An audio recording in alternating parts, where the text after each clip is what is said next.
This story is generated and narrated by AI. If you notice any glitches in the voice, feel free to leave a comment.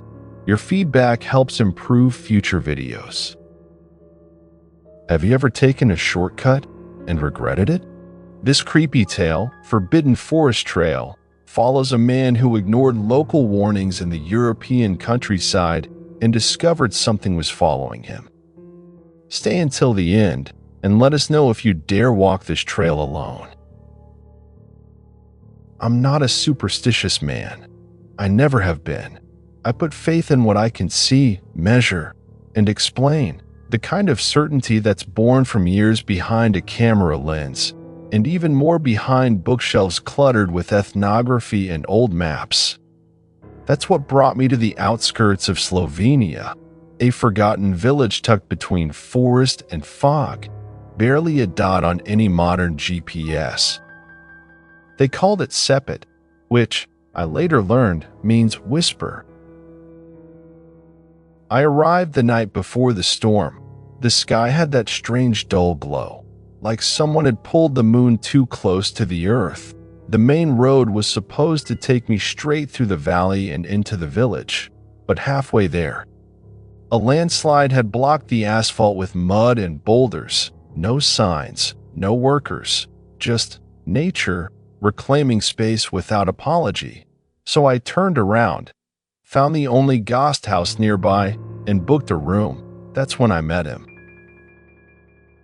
He was seated in the corner of the inn's dining room. Old, with skin like leather and eyes too clear for his age, he didn't speak until the server brought my plate.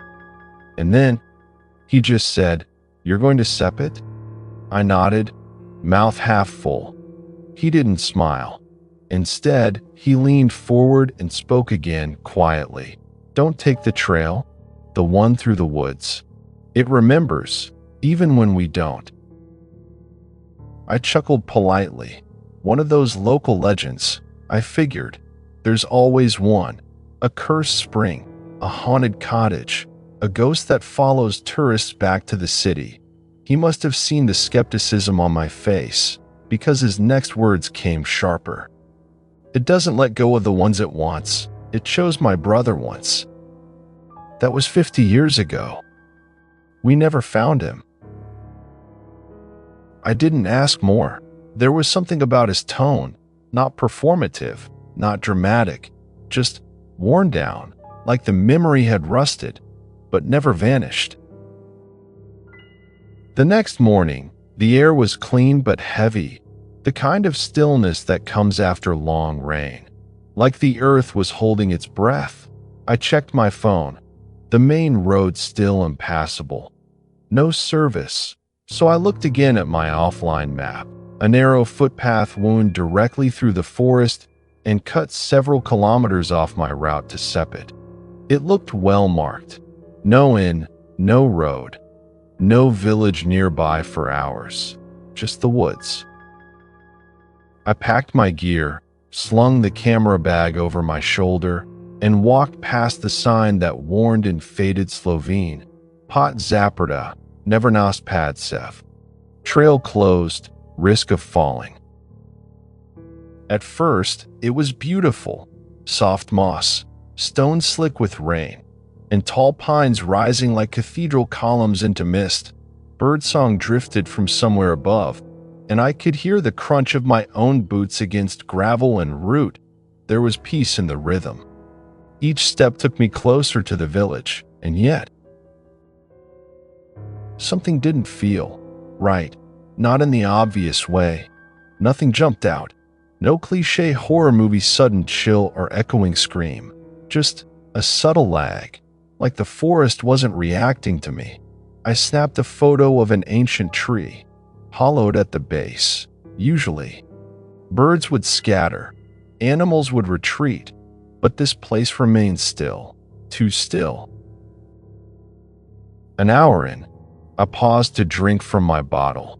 That's when I heard it, a faint sound behind me. Not a voice, not a footstep exactly, more like the imitation of a step, as if the forest was repeating my movement, half a second late. I turned. Nothing. I shook it off. Paranoia. Wind. Maybe an animal shadowing the path, but that's when I noticed the markings. Along the trunks, about shoulder height, small strips of red cloth had been tied. I hadn't seen them when I started. They weren't on my map. But they were spaced just far enough to guide a traveler or lure one deeper. At the third cloth, I stopped again. I swear, I heard breathing. Not mine, not close, but not far either. It wasn't the sound that unnerved me. It was the pattern, measured, deliberate, as if something was mimicking my breath, learning it. I turned off the path, just briefly, to take a wide shot of the trees, trying to document the strangeness, to ground myself. That's when I saw it. A carving on the bark of a pale tree.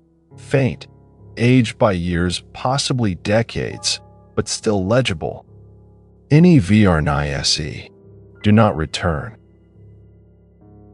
I stepped back, and that's when I realized I couldn't hear the birds anymore. The forest had gone silent.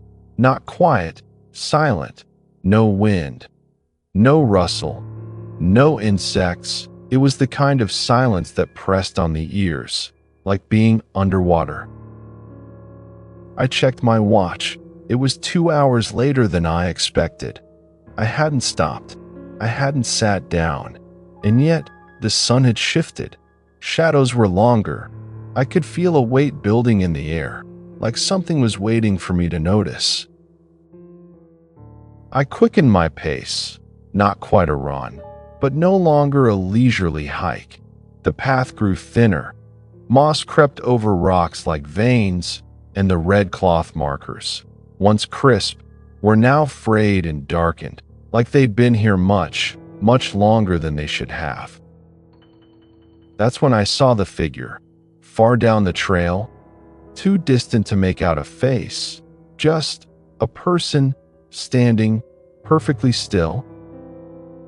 I froze. They weren't moving toward me or away, just standing there, legs slightly apart, head tilted to one side, like they were listening. I called out. Nothing. No echo. No reaction. I blinked, and they were gone. Not walked away. Not ducked behind a tree. Gone. I stared down the trail. Everything in me wanted to turn around, but when I looked back, the path behind me wasn't the same. It had shifted, subtly, but unmistakably. The trees were closer, the light dimmer, and I could no longer see the last red cloth behind me. I told myself it was just the fog, just fatigue, but in my gut, I knew something was wrong with time here, with space.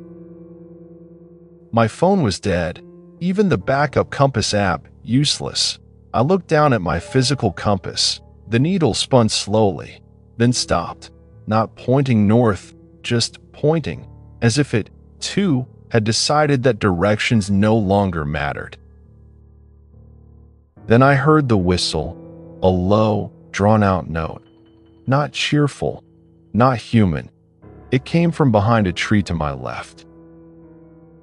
I stepped back. The whistle came again, and then a voice, soft, fragile, like a child imitating an adult. Follow the red. I didn't wait. I ran. Branches scratched my arms. Thorns tore at my jeans, but I didn't stop.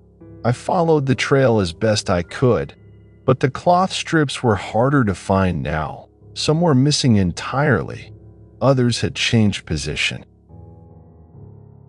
I passed an old hunting shelter, just wood and rot, but I stopped for breath, and on its wall, another carving. Fresh this time, not weathered. You went too far. I turned. Something was in the trees. Not just something, but someone. I could make out the faintest silhouette. Tall, impossibly thin, arms that bent the wrong way, and where the face should have been, only darkness, not a shadow, an absence. I blinked, and it was closer. No footsteps, no movement, just closer. I turned and ran again. This time, I didn't follow the red. I followed instinct. I don't know how long I ran. It could have been minutes or hours. The forest didn't end. It just kept stretching, repeating the same boulder, the same twisted root, the same dead crow on the ground, again and again. I was in a loop, or worse, a cage. I collapsed to my knees. My lungs burned. My legs trembled. But most of all, my mind struggled to hold itself together. Nothing made sense. The trail twisted, folded into itself. The sky had darkened, but there was no sunset, just gray, an endless, dead gray. I heard footsteps again, not from behind this time, from above. I looked up.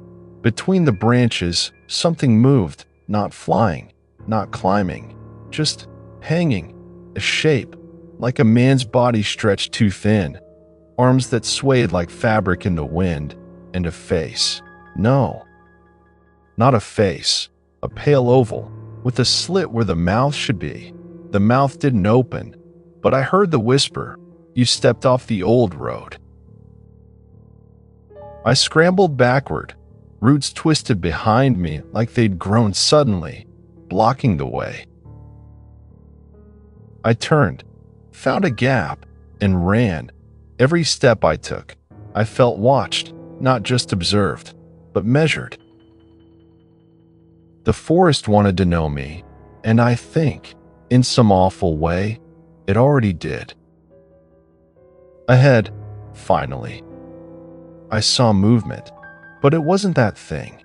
It was someone else, a man, old, hunched, with a faded wool coat and a walking stick. He stood in the middle of the trail like he'd been waiting. "Don't speak," he said quietly, his voice barely louder than the breeze. "Just keep walking. And when you hear her voice again, do not listen."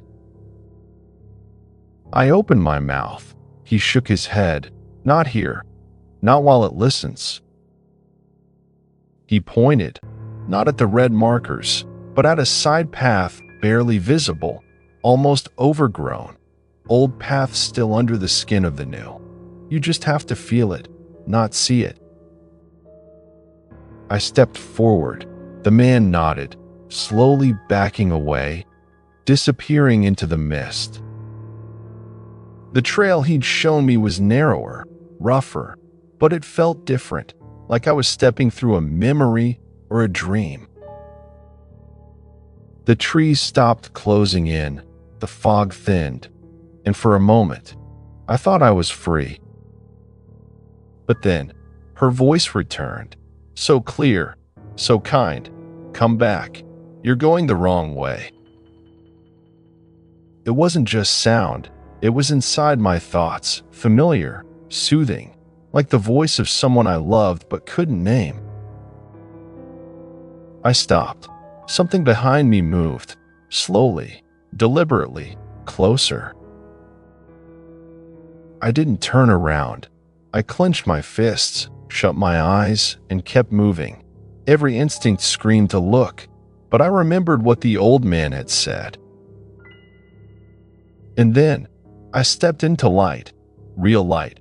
The trail opened, and I was back. A wooden sign stood ahead, old, weathered, half swallowed by ivy. It read, "American Hollow Old Pilgrim's Route."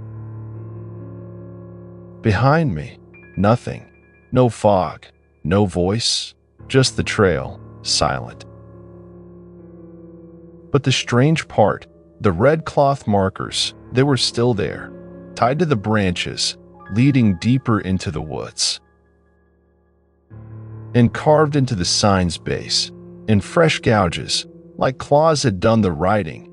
Next time, you won't make it back. If you enjoyed Forbidden Forest Trail, don't forget to subscribe and share this story with someone who loves dark European legends. Would you risk a shortcut like this, or turn back the moment the woods go silent? Comment below. Your thoughts help shape future horrors.